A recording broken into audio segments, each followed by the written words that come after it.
네, 시장의 큰 그림을 그려보는 시간입니다. 오늘 이 시간은 채슬리 투자자문의 박세익 대표와 함께합니다. 어서 오세요.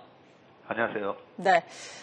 일단 시장의 걱정은 외국인의 순매도입니다. 외국인의 순매도가 오늘도 이어지고 있는 가운데 삼성전자 같은 경우에야 뭐 말할 것도 없죠. 8월 23일 이후에 하루만 제외하고 계속해서 삼성전자를 대규모 순매도를 하면서 오늘도 삼성전자는 52주 최저가까지 내려가 있는 상황입니다.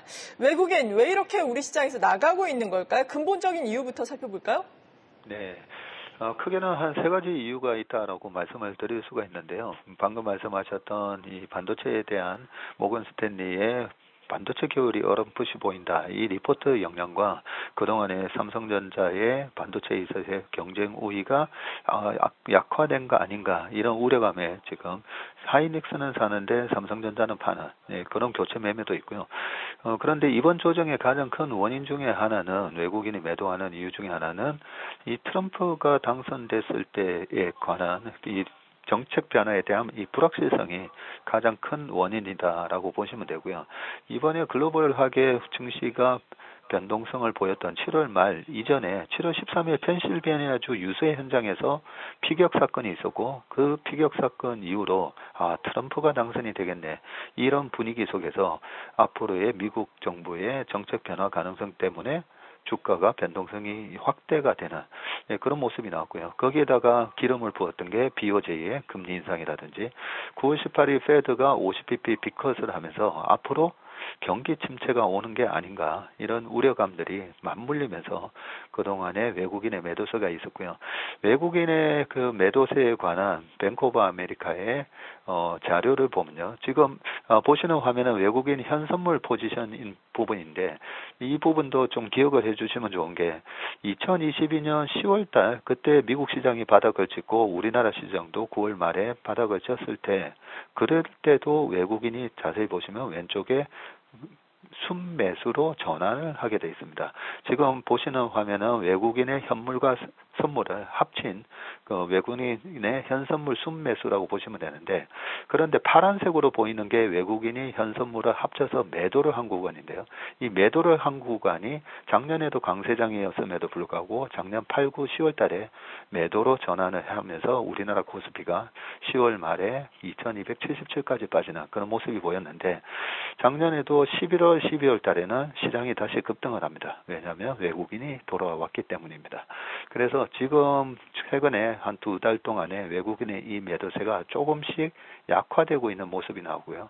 이번에도 어김없이 11월, 12월이 되면 외국인이 돌아온다라고 생각하기 때문에 시장에 있어서 지금 우리 시장이 굉장히 짜증스러운 그런 시장을 연출하고 있는데 조금만 더 참으시면 될 것 같다라는 생각이고요.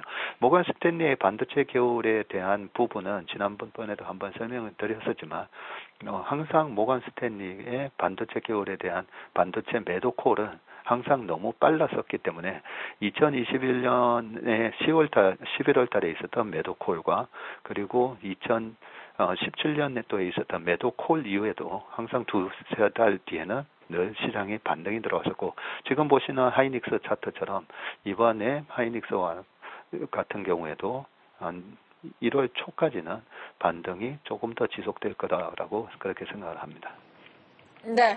그리고 아무래도 3분기 실적 시즌이다 보니까 미국을 보더라도 우리를 보더라도 실적 발표하고 있는 기업들의 관심이 쏠릴 수밖에 없습니다. 미국 같은 경우에는 실적 발표가 어닝 서프라이즈로 나오면 주가에 곧바로 반영이 되는데 우리 증시야 뭐 10년 전보다는 그래도 실적에 대한 민감도가 상당히 높아졌음에도 불구하고 미국보다는 아직까지는 실적에 대한 민감도가 좀 낮다라는 생각을 떨칠 수는 없거든요. 이 부분에 대해서는 어떻게 평가하고 계십니까? 네. 어제 S&P 글로벌의 ISM 제조업 지수랑 서비스업 지수가 발표가 됐는데요. 서비스업 지수는 55로 확장 국면에 있다라는 거 보여주는 반면에 제조업 지수는 여전히 47대에 머무르고 있습니다. ISM 제조업 PMI도 마찬가지고요. 우리나라 증시가 강하게 올라가기 위해서는 미국의 제조업 PMI가 강하게 올라가는 그런 모습이 나왔을 때 글로벌하게 제조 강국들이 주가가 오르게 돼 있는 부분이 있고요.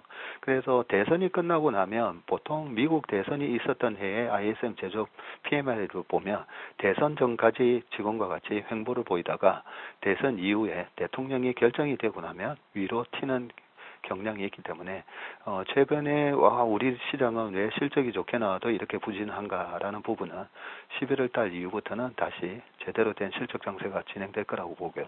또 하나 큰 이유가 있는데요.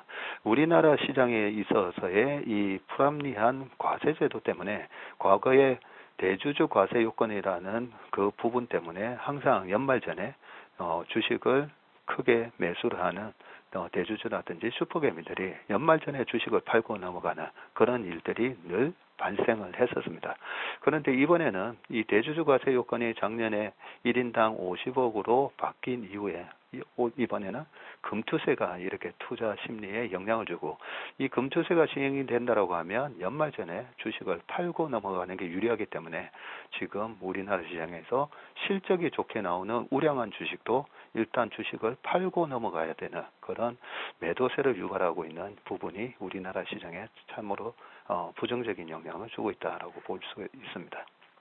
네, 앞서서 미국의 경제 지표도 잠깐 언급을 해주셨는데 신규 실업수당 청구 건수도 발표가 됐었습니다.